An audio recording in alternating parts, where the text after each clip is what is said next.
إن الحمد لله نحمده ونستعينه ونستغفره ونعوذ بالله من شرور أنفسنا ومن سيئات أعمالنا من يهده الله فلا مضل له ومن يضلل فلا هادي له أشهد أن لا إله إلا الله وحده لا شريك له وأشهد أن محمدا عبده ورسوله أما بعد إن خير الحديث كتاب الله وخير الهدي هدي محمد صلى الله عليه وسلم وشر الأمور محدثاتها وكل محدثة بدعة وكل بدعة ضلالة وكل ضلالة في النار. أعوذ بالله من الشيطان الرجيم. بسم الله الرحمن الرحيم. يا أيها الذين آمنوا اتقوا الله حق تقاته ولا تموتن إلا وأنتم مسلمون. يا أيها الناس اتقوا ربكم الذي خلقكم من نفس واحدة وخلق منها زوجها وبث منهما رجالا كثيرا ونساء واتقوا الله الذي تساءلون به والأرحام إن الله كان عليكم رقيبا. يا أيها الذين آمنوا اتقوا الله وقولوا قولا سديدا يصلح لكم أعمالكم ويغفر لكم ذنوبكم ومن يطع الله ورسوله فقد فاز فوزا عظيما. أعوذ بالله من الشيطان الرجيم. بسم الله الرحمن الرحيم. قاف والقرآن المجيد بل عجبوا أن جاءهم منذر منهم فقال الكافرون هذا شيء عجيب أإذا متنا وكنا ترابا ذلك رجع بعيد قد علمنا ما تنقص الأرض منهم وعندنا كتاب حفيظ بل كذبوا بالحق لما جاءهم فهم في أمر مريج أفلم ينظروا إلى السماء فوقهم كيف بنيناها وزيناها وما لها من فروج. أعوذ بالله من الشيطان الرجيم. بسم الله الرحمن الرحيم. رب اشرح لي صدري ويسر لي أمري واحلل عقدة من لساني يفقهوا قولي. وقال الله تبارك وتعالى وما آتاكم الرسول فخذوا وما نهاكم عنه فانتهوا. معزز بزرگان دین، نوجوانان اسلام، پردہ نشین خواتین ملت اور معزز سامعین اور سامعات، ہر طرح کی بڑائی کبریائی حمد و ثنا اس رب العالمین وحدہ لا شریک کے لیے لائق ہے، زیبا ہے، جو تمام مخلوقات کا رب ہے، تمام کائنات کا رب ہے، جو تمام رسولوں کا رب ہے، تمام فرشتوں کا رب ہے، جو نباتات کا رب ہے اور جمادات کا رب ہے. اللہ ہمیں اس رب العالمین وحدہ لا شریک کی عبادت کی توفیق نصیب فرمائے. اس رب العالمین کے ساتھ کسی کو شریک ٹھہرانے سے اللہ ہماری حفاظت فرمائے. آمین. درود و سلام ہو آخری پیغمبر محمد عربی صلی اللہ علیہ وسلم پر، جنہوں نے اللہ رب العالمین کے پیغامات کو بندوں کے حوالے اس ناحیے سے کیا کہ اللہ کے پیغام کو اپنایا اور سرزمین کی مقدس ہستی کا انتخاب کیا جنہیں صحابہ کرام رضی اللہ عنہم اجمعین کہتے ہیں، اور یہ دین کا ورثہ ان کے حوالے کیا. اللہ رب العالمین ہمیں اس دین کا محافظ بنائے، اس دین کا علم بردار بنائے اور اس دین پر چلنے کی ہمیں توفیق نصیب فرمائے. اور اللہ کے نبی محمد الرسول اللہ صلی اللہ علیہ وسلم کی سنتوں اور حیات طیبہ کو جان کر کے زندگی گزارنے کی توفیق نصیب فرمائے. آمین. میرے بھائیوں، جیسا کہ ہم پیوستہ جمعہ، گزشتہ جمعہ اور اس سے پہلے کے 2 جمعے سے اللہ کے نبی محمد الرسول اللہ صلی اللہ علیہ وسلم کی سیرت مطہرہ، زندگی کے وہ خوبصورت گوشے، اللہ کے نبی محمد الرسول اللہ صلی اللہ علیہ وسلم کی زندگی کے ایام، اللہ کے نبی محمد الرسول اللہ صلی اللہ علیہ وسلم کی پاکیزہ حیات، اللہ کے نبی محمد الرسول اللہ صلی اللہ علیہ وسلم کی سیرت مطہرہ کو جان رہے ہیں، جس سیرت مطہرہ کے تعلق سے اللہ رب العالمین نے کہا یہ وہ سیرت ہے جس کو جان کر کے تمہیں زندگی گزار کر کے ساری زندگی اس سیرت کی روشنی میں زندگی گزارنا ہے، اس زندگی کو اسوہ بنانا ہے، اس زندگی کو آئیڈیل بنانا ہے۔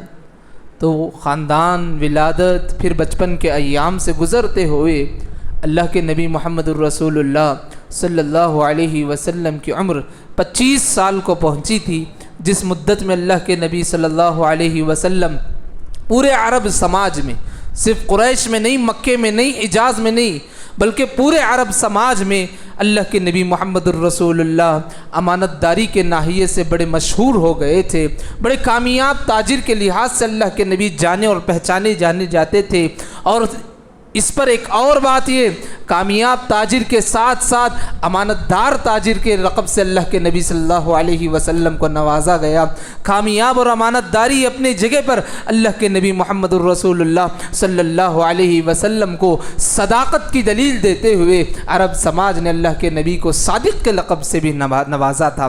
میرے بھائیوں، اس پاکیزہ زندگی کے 25 سال کے عرصے گزرے تھے، یہ تجارت کے امانت داریاں، یہ تجارت میں ہونے والے معاملے، یہ حسن اخلاق، جس حسن اخلاق کو دیکھ کر کے ام المؤمنین خدیجہ رضی اللہ عنہ کا غلام میسرہ اللہ کے نبی صلی اللہ علیہ وسلم کے ساتھ شام گیا ہوا تھا۔ شام جانے کے بعد واپسی پر اللہ کے نبی صلی اللہ علیہ وسلم کے اخلاق کریمانہ ذکر کرتا ہے، اور وہاں ہونے والے بعض ایسی چیزوں کا تذکرہ ہوتا ہے جس کی وجہ سے سارے عرب میں اللہ کے نبی کی شہرت ہو جاتی ہے۔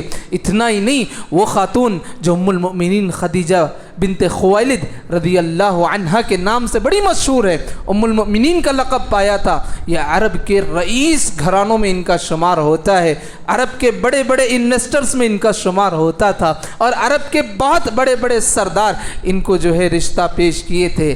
یہ خاتون خلا شدہ خاتون تھی، طلاق شدہ خاتون تھی، بیوہ خاتون تھی، اللہ اکبر، وہ رئیس خاتون اللہ کے نبی صلی اللہ علیہ وسلم کے اخلاق کریمانہ اور مزاج عارفانہ کو دیکھ کر کے اپنے گھر والوں سے تذکرہ کرتی ہیں، اور درمیان میں اللہ کے نبی محمد الرسول اللہ صلی اللہ علیہ وسلم کے چاچاؤں کی نگرانی اور قریش کے سرداروں کی نگرانی میں اللہ کے نبی صلی اللہ علیہ وسلم کا نکاح طے ہوتا ہے۔ میرے بھائیوں، اللہ کے نبی صلی اللہ علیہ وسلم کا نکاح پڑھانے والے ابو طالب اللہ کے نبی کے چچا تھے، اور اللہ کے نبی صلی اللہ علیہ وسلم کا نکاح انہوں نے پڑھایا ہے۔ سیرت نگار نے لکھا ہے، نکاح پڑھانے کے دوران ابو طالب میں نکاح کی کیفیت کیا تھی۔ ابتداءً ابو طالب نے اللہ کی تعریف بیان کی، اللہ کی حمد و ثنا بیان کی، اور 20 اونٹ مہر کے طور پر مقرر کیے گئے۔ بعض روایات میں آیا ہے 40 اونٹ، اور بعض روایات میں آیا ہے 100 اونٹ۔ بہرحال مہر کے طور پر اونٹوں کی تعداد کچھ مقرر ہوئی تھی۔ اللہ کے نبی صلی اللہ علیہ وسلم کے گھرانوں کی طرف سے مہر کے طور پر اونٹ پیش کیے گئے۔ اس کے بعد اللہ کے نبی صلی اللہ علیہ وسلم کی زندگی ازدواجی زندگی میں شمولیت اختیار کر گئی۔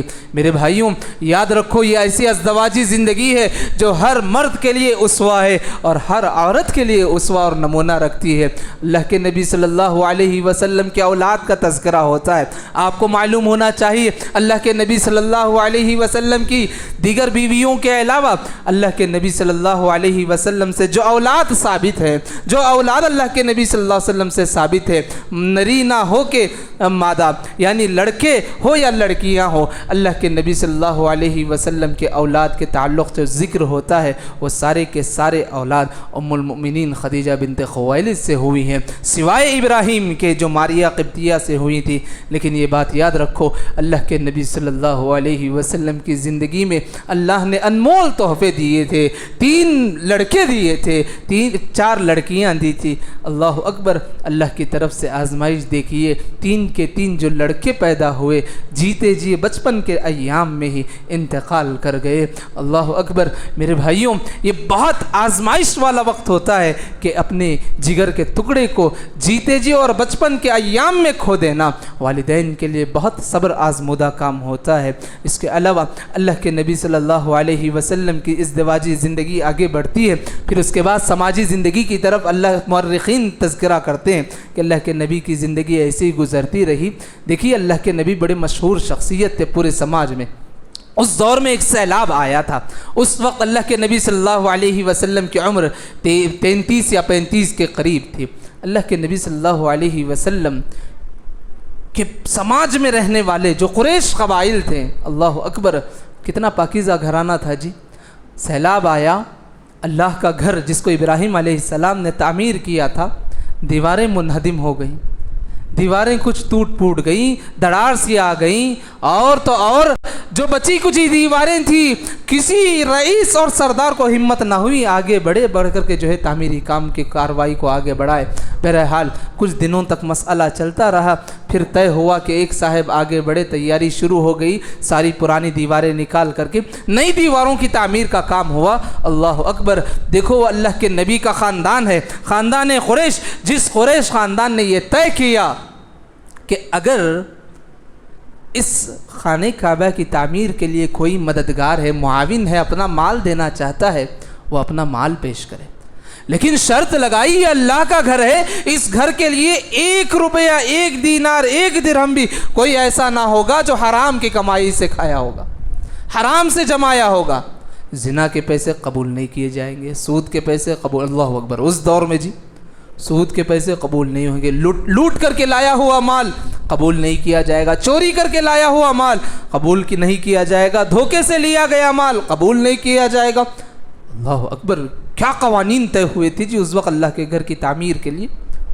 ہوا بھی ویسے ہی، جتنی بچی کچی پونجی جمع ہوئی تھی، خانہ کعبہ کی دیواریں تعمیر ہوئی، اور جتنا رقم جمع ہوا تھا بس اتنی دیواریں کھڑی کی گئی، بقیہ حصہ حتیم کا حصہ چھوڑ دیا گیا۔ وجہ یہ تھی کہ مالیت کی کمی رہ گئی تھی۔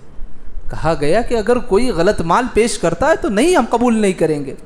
میرے بھائیوں، یہ خانہ کعبہ کی تعمیر رہتی دنیا تک کے لیے بہت بڑا سبق ہے کہ وہ خانہ کعبہ جس کو ڈھانے کے لیے ابرہہ صنعاء سے آیا ہوا تھا، اللہ نے اس کو تباہ کیا، برباد کیا، ذلیل کیا، اور وہی خانہ کعبہ کے اثر نو تعمیر ہوئی۔ قریش مکہ نے حلال کمائی سے ایک ایک مال، ایک ایک درہم، ایک ایک پتھر ڈھوئے، پھر اس کے بعد جب مقام آیا حجر اسود رکھنے کا، اللہ اکبر، سارے قریش کے سرداروں میں ایک جنگ سی چھڑ گئی چھوٹی سی کہ حجر اسود یہ مقدس پتھر ہے، اس کو رکھنے کا شرف بس ہمارا قبیلہ حاصل کرنا چاہے گا۔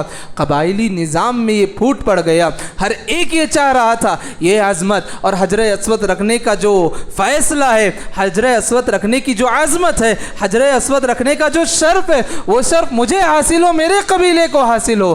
4 قبیلوں میں لڑائی جھگڑے ہو گئے، بعض روایات میں آیا 6 قبیلے تھے جن کے درمیان لڑائی شروع ہو گئی۔ اللہ اکبر، یہ سلسلہ مختصر لڑائی کا 8 سے 10 دن تک، بعض مورخین نے لکھا تقریباً 10 دن تک، 8 دن تک، 15 دن تک۔ اللہ اکبر، یہ خانہ کعبہ کی تعمیری کام کا سلسلہ رک گیا ایک پتھر کی وجہ سے۔ اللہ اکبر، دیکھیے اللہ کے نبی صلی اللہ علیہ وسلم سے اللہ نے کیسے کام لیا۔ جب یہ کام رک گیا، بنو امیہ کا ایک بڑا ضعیف آدمی تھا، اس نے ذکر کیا، دیکھو یہ مسئلہ اگر دیکھا جائے تو بہت دنوں تک چلتا رہے گا، اور ہم جنگجو قوم ہیں، کمپرومائز کرنے والے نہیں، چلو ایک مسئلہ طے کرتے ہیں۔ کل کے دن مسجد حرام کا جو احاطہ ہے جہاں خانہ کعبہ کی بنیادیں ہیں یا اس سے پہلے کا کچھ حصہ ہے، وہاں جو سب سے پہلے نمودار ہوگا ہم اس کو قاضی مان لیں گے۔ وہ جو فیصلہ کرے گا، جس قبیلے کا نام لے گا، اس قبیلے کو شرف حاصل ہوگا کہ وہ حجر اسود اٹھا کر کے وہاں رکھ دے۔ سارے سردار تیار ہو گئے، سارے قبائل والے تیار ہو گئے کہ جو سب سے پہلے وہاں داخل ہوگا اس سے جو ہے ہم قاضی کا کام لیں گے، جو وہ فیصلہ کرے گا وہ برحق ہوگا۔ اللہ اکبر، دیکھیے کرشمہ کیسا تھا اللہ کے نبی کا معجزہ۔ سرداران قریش کتنے دنوں سے لڑائی جھگڑے میں ملوث تھے، مسئلے کا حل دریافت نہیں ہو رہا تھا، انتظار میں رہے کہ سب سے پہلے کون سی شخصیت وہاں نمودار ہوتی ہے۔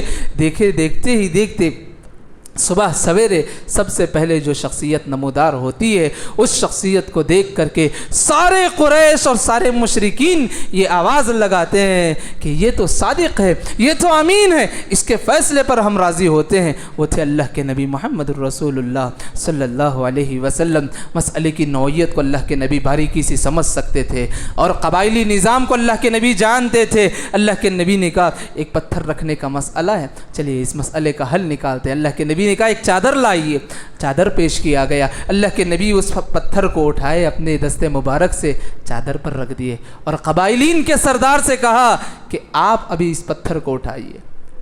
کیسے اٹھانا ہے؟ اللہ کے نبی نے کہا چادر کے جہاں جہاں کونے ہیں وہاں پہ ہاتھ دے کر کے اٹھانا۔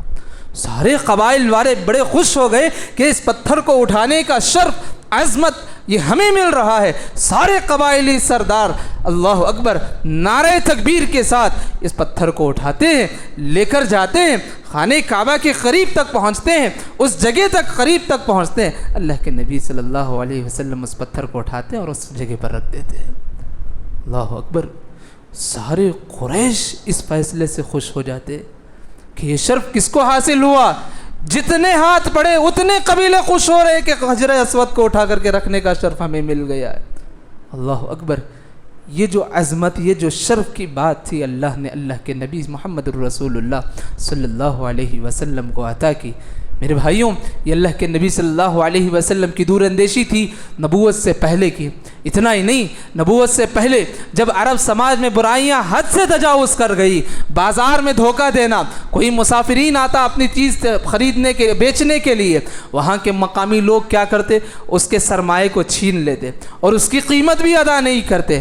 یہاں تک کہ ظلم کا معیار بڑھتے بڑھ گیا تو قریش کے سرداروں نے طے کیا، 5 قبیلے والے مل کر کے کہا کہ آج سے ہم عزم کریں گے کہ ہماری سوسائٹی میں کبھی برائیاں نہ ہوگی، کسی پر ظلم نہ ہوگا، کسی کا مال کوئی نہیں ہڑپے گا۔ اس کے لیے ایک ہم اپنی کمیٹی بناتے ہیں۔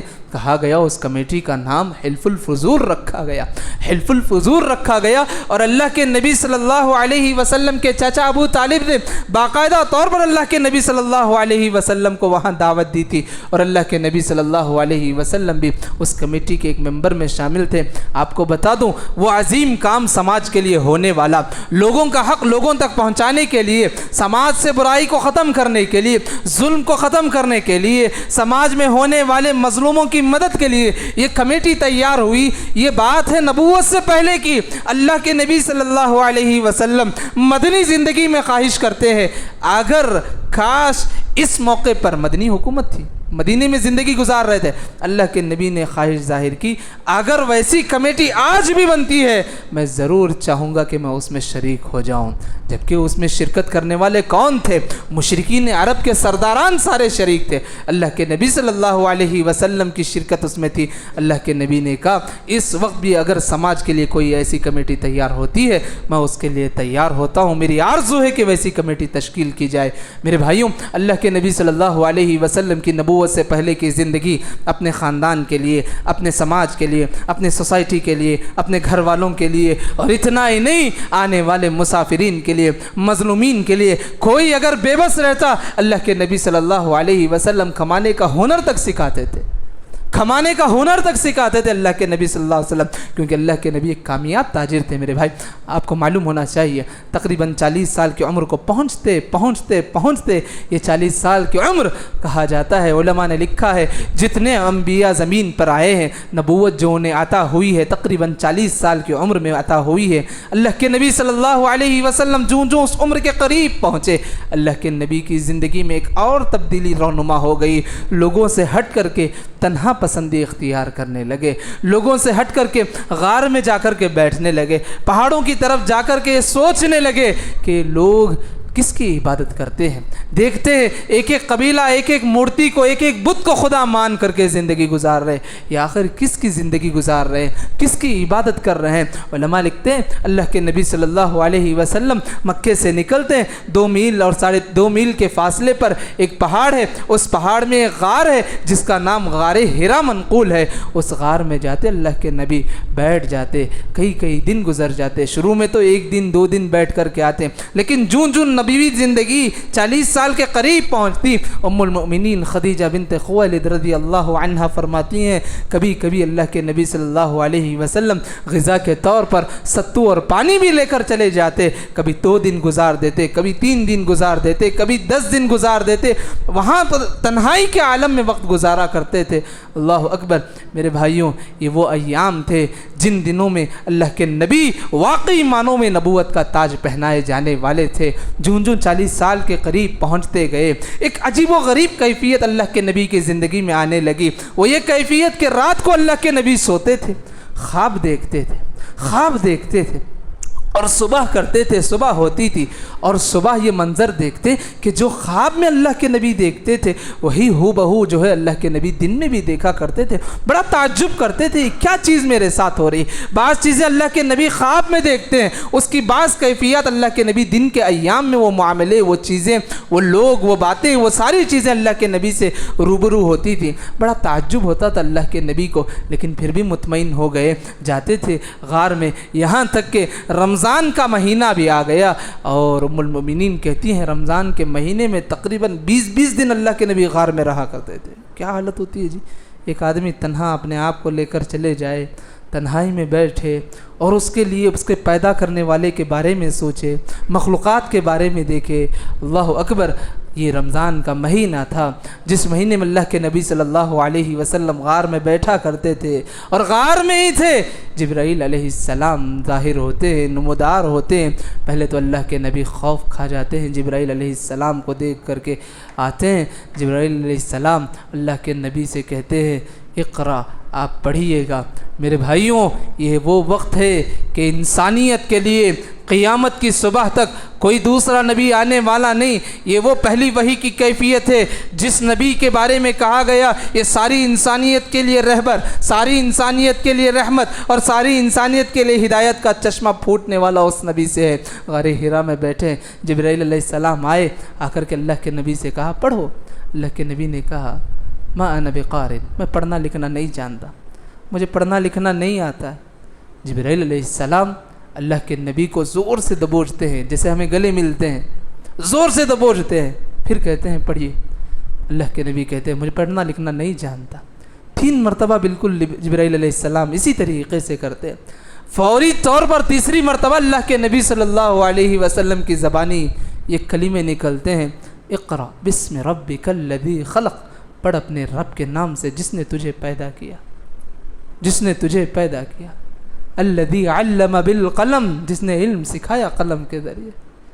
میرے بھائیوں، یہ وہ وحی ہے جس وحی کے بارے میں علماء نے لکھا کہ اسلام کی ساری تعلیمات ہیں، حکومت کیسے کیا جائے، نظام کیسے قائم کیا جائے، زندگی کیسے گزاری جائے، انفرادی زندگی، اجتماعی زندگی، سماجی زندگی، سیاسی زندگی، مرنے کے بعد مرنے والوں کے حقوق کیا ہوتے ہیں، وہ ساری چیزیں سکھایا گیا۔ اسلام اس تعلیمات کا پہلا سبق جو آسمان سے اترا ہے اللہ کے نبی کے لیے وہ ہے پڑھ اپنے رب کے نام سے جس نے تجھے پیدا کیا ہے۔ یہ پہلی وحی کی 5 آیتیں نازل ہوئی، ہم اور آپ کو خوشی محسوس کرنی ہے۔ یہ وہ نبی ہے جسے پہلی وحی نازل ہوئی ہے، ہم اور آپ کے آخری نبی محمد الرسول اللہ صلی اللہ علیہ وسلم پر نازل ہونے والی پہلی باتیں۔ اللہ اکبر، پہلے سے تو اللہ کے نبی پریشان تھے خواب کے مسئلے کو لے کر کے، جو ہی یہ مسئلہ اور یہ واقعہ دیکھتے ہیں جبرائیل علیہ السلام سے ملاقات کا اور اللہ کے نبی کی زبان سے یہ بے تحاشا کلموں کا نکل جانے کا، فوراً غار سے نکل آتے ہیں، آ کر کے گھر پہنچتے ہیں، ام المؤمنین خدیجہ بنت خویلد رضی اللہ عنہا سے کہتے ہیں زملونی زملونی، مجھ پر چادر اڑا لیجیے، مجھے چادر دیجیے، مجھے چادر دیجیے، مجھے چادر اڑا دیجیے۔ ام المؤمنین پریشان ہوتے ہیں، مسئلہ کیا ہے؟ اتنا حیران، اتنا پریشان، ایسی کیفیت میں آپ داخل ہو رہے ہیں، کیا مسئلہ ہے؟ اللہ کے نبی کہتے ہیں مجھے خوف ہے کہ میں ہلاک کر دیا جاؤں، مجھے ڈر ہے کہ میں برباد ہو جاؤں۔ خدیجہ بنت خویلد رضی اللہ عنہا کہتے ہیں کھلا، ہرگز نہیں، ہرگز نہیں، اللہ آپ کو ہرگز ضائع نہیں کرے گا۔ کیوں ضائع نہیں کر دے گا؟ اللہ کے نبی صلی اللہ علیہ وسلم کی تعریف ام المؤمنین کیا خوب لہجے میں کی، اللہ ہرگز ضائع نہیں کرے گا۔ کیوں ضائع نہیں کرے گا؟ ضرورت مندوں کی ضرورت آپ پوری کرتے ہیں، محتاجوں کی مدد آپ کرتے ہیں، بے سہاروں کا سہارا آپ بنتے ہیں۔ اتنا ہی نہیں، کوئی غیر ہنر مند ہے تو ہنر مندی آپ سکھاتے ہیں، کوئی معسر ہے، تنگ دست ہے، آپ اس کے حق میں خیر کے فیصلے کرنے کی کوشش کرتے ہیں، راستے ہموار کرتے ہیں۔ اللہ کے نبی کی تعریف بڑے خوبصورت لب و لہجے میں ام المؤمنین خدیجہ بنت خویلد نے کی، اور وہ کلمے آج بھی تاریخ ساز کلمے لکھے جاتے ہیں۔ میرے بھائیوں، یہ کیفیت اللہ کے نبی نے ام المؤمنین سے سنایا، غار کا سارا واقعہ سنایا، اور ام المؤمنین خدیجہ بنت خویلد رضی اللہ عنہ سارے واقعے کو سننے کے بعد، دیکھو ہر ایک آدمی کے پاس ایک مختص علم ہوتا ہے، ہر ایک آدمی کے پاس ایک معیاری علم ہوتا ہے۔ اللہ اکبر، ام المؤمنین نے ایسے نہیں کہا، ام المؤمنین نے پہلے تو تسلی دی کہ اللہ آپ کو ہرگز ضائع نہیں کرے گا۔ پھر ان کے چچیرے بھائی تھے ایک ورقہ بن نوفل کے نام سے، جو واقعی معنوں میں علم دار شخصیت تھی، جو تقریباً عبرانی زبان کے حامل تھے، عبرانی زبان کو انہوں نے تورات میں منتقل کیا تھا۔ ورقہ بن نوفل کا پہلا نام ذکر ہوتا ہے جنہوں نے تورات کو عبرانی زبان میں لکھا تھا۔ بڑے قسم کے عالم تھے، یہودیت کا علم تھا، نصارہ کا علم رکھتے تھے۔ خدیجہ بنت خویلد رضی اللہ عنہ کے چچیرے بھائی ہیں، عمر میں کافی بڑے تھے۔ اللہ کے نبی صلی اللہ علیہ وسلم کو ام المؤمنین وہاں لے کر کے گئی، جا کر کے اللہ کے نبی صلی اللہ علیہ وسلم نے سارا واقعہ غار کا سنایا کہ غار میں بیٹھا ہوا تھا، ایک فرشتے کی شکل میں آیا۔ ورقہ بن نوفل ساری باتیں سنتے تھے، اللہ اکبر، سن کر کے آخر میں کہا یہ وہی فرشتہ ہے جبرائیل جو موسیٰ علیہ السلام کے پاس آیا کرتا تھا، اور آپ یقین مانیے آپ کی قوم آپ کو نکالے گی۔ ہر نبیوں کے ساتھ ویسا ہی ہوا ہے، آپ کی قوم آپ کو اب قوم سے نکالے گی۔ اگر اس وقت تک میں آپ کے ساتھ رہا تو آپ کا ضرور ساتھ دوں گا۔ یہ جملے سنتے ہیں اللہ کے نبی، یہاں اہلیہ کی طرف سے کچھ ہمت ملتی ہے، ورقہ بن نوفل کی طرف سے کچھ ہمت ملتی ہے۔ اللہ کے نبی صلی اللہ علیہ وسلم اسی ہمت کو لے کر کے زندگی کے لمحات گزارتے ہیں، اور انتظار کرتے ہیں کہ اگلی وحی کب آئے گی مجھ پر، اگلے موقع پر فرشتہ کب مجھے پیغام لے کر کے آئے گا۔ یہ کلمے بڑے بھاری بھاری ہیں، اقرأ بسم ربک الذی خلق، بڑے سیدھے سادے ہیں معنی کے اعتبار سے، سمجھنے کے اعتبار سے۔ اللہ کے نبی بڑے پریشان ہوئے، کہیں میری کیفیت کو دیکھ کر کے یہ سلسلہ تو نہیں رک گیا۔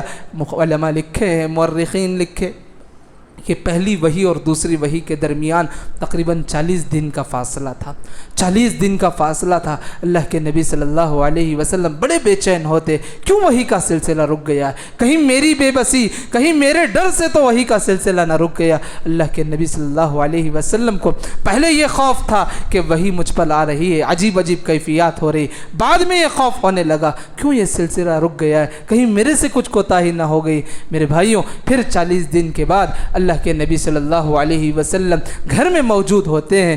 اللہ اکبر، وحی کی آیتیں نازل ہوتے ہیں، وحی کی آیتیں نازل ہوتی ہیں۔ سورۃ المدثر، سورۃ المزمل، مدثر کی جو آیتیں ہوتی ہیں، اللہ کے نبی صلی اللہ علیہ وسلم پہاڑ کی دہانی پر رہتے ہیں۔ مزمل کی جو آیتیں ہوتی ہیں، اللہ کے نبی صلی اللہ علیہ وسلم گھر میں ہوتے ہیں، یہ آیتیں نازل ہوتی ہیں، اور انہیں حکم دیا جاتا ہے آپ کھڑیے، تیار ہو جائیے، اللہ کی عبادت کیجئے، قوم والوں کو اللہ سے ڈرائیے، اللہ کی بڑائی بیان کیجئے، اللہ کی تحمید بیان کیجئے، اور قوم والوں کو اللہ کے عذاب سے ڈرائیے، جہنم سے ڈرائیے۔ اور اسی طریقے سے اللہ کے نبی کو مختصر تعلیمات دی گئی۔ یہ وہ تعلیمات ہے جس کو رکھ کر کے اللہ کے نبی سب سے پہلے اپنی بیوی ام المؤمنین خدیجہ بنت خویلد رضی اللہ عنہا کو سناتی ہیں۔ سب سے پہلے خواتین میں اسلام قبول کرنے والی وہ ہوتی ہیں۔ پھر ابو بکر صدیق رضی اللہ عنہ جو اللہ کے نبی کے دوست تھے، اللہ کے کے نبی انہیں سناتے ہیں. پھر اللہ کے نبی صلی اللہ علیہ وسلم کے زیر کفالت رہنے والے